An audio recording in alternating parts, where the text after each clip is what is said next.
Raon, de Charmes. C'est pas normal. Voilà, on a des gens d'Alsace. Et donc vous vaccinez avec du Pfizer? Oui, on a du Pfizer, on avait un petit peu d'Astra. Oui. Donc pour les professionnels de santé. Oui. Et puis le fameux week-end coup de poing, là, de début Oui, mars, où on a vous fait avez 2 toutes les- journées d'Astra. Oui. On a eu 220 d'Astra.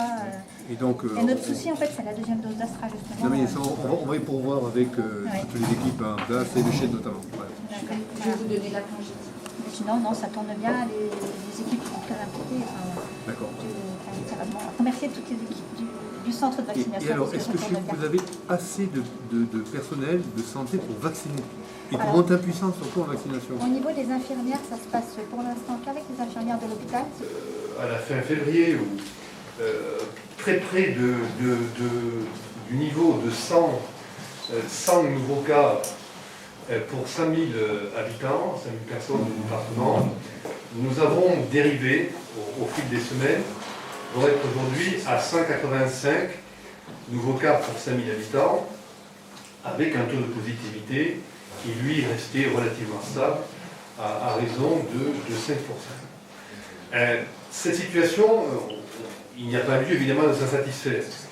Cette situation, elle témoigne à la fois d'une évolution constante, insidieuse donc du virus, de cette crise sanitaire, qui fait que, en dépit de la mobilisation constante, sans faille des uns et des autres, pour multiplier évidemment les actions de prévention, les actions de vaccination, le fait est que le virus continue de progresser. Certes, évidemment, si on compare cette situation du département des Vosges à un nombre de situations de la région et évidemment d'autres parties du territoire national, on peut considérer qu'on est encore en dessous, significativement en tous les cas, en dessous du seuil d'alerte renforcée qui est, comme vous le savez, à 250 nouveaux cas pour 5000 habitants.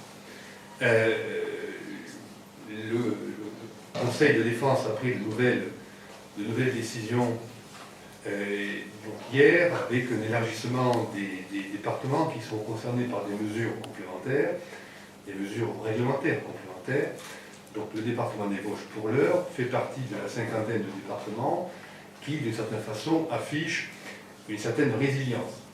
Alors, cette résilience, elle est probablement due à une forte sensibilisation de l'opinion publique sur à la fois les mesures barrières, l'intérêt de les respecter, et sur un certain nombre de mesures, qui sont des mesures, j'en conviens, relativement contraignantes, quoique ce sont des mesures aujourd'hui de bon sens, qui tiennent à l'obligation du port du masque dans nombre de communes et départements, surtout dans les endroits les plus fréquentés, et qui tiennent aussi, évidemment, au strict respect du couvre-feu et de toutes les autres mesures qui visent à appliquer des jauges dans les établissements, qui restent ouverts pour l'heure, et qui visent bien sûr à rendre obligatoire l'usage dans ces commerces d'un certain nombre d'équipements, dont l'utilisation et distribution de gel hydroalcoolique.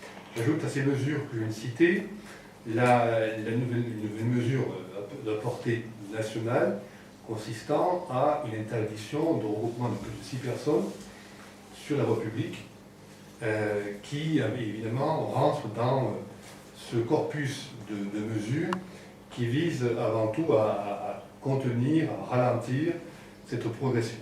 Et dans le même temps, accélérer, ici comme ailleurs, la campagne de vaccination.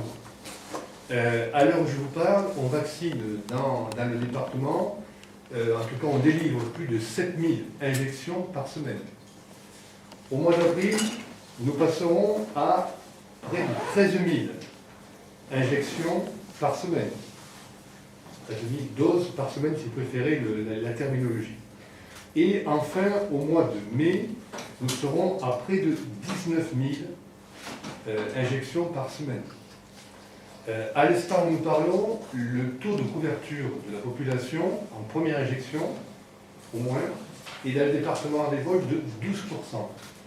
Alors, peut-être qu'un des facteurs que vous pourrez améliorer, c'est enregistrer davantage de gens pour pouvoir, en particulier, vacciner le jour où on a des restant de flacon, de manière à utiliser. Ici, on le fait très bien avec le docteur Chevalier qui veille à ce que aucun vaccin ne soit gâché, mais il y a encore de nombreuses personnes qui, n'arrivant pas à se faire vacciner sur leur lieu d'habitation, vont chercher un peu plus loin. J'en connais même qui vont se faire vacciner dans les Ardennes.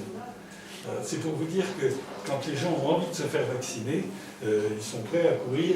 Alors, ça va dans le sens de pousser tout le monde à se faire vacciner. Voilà, c'est une question d'intendance et de listing des possibilités d'être vacciné. C'est un des points qui pêche encore un petit peu.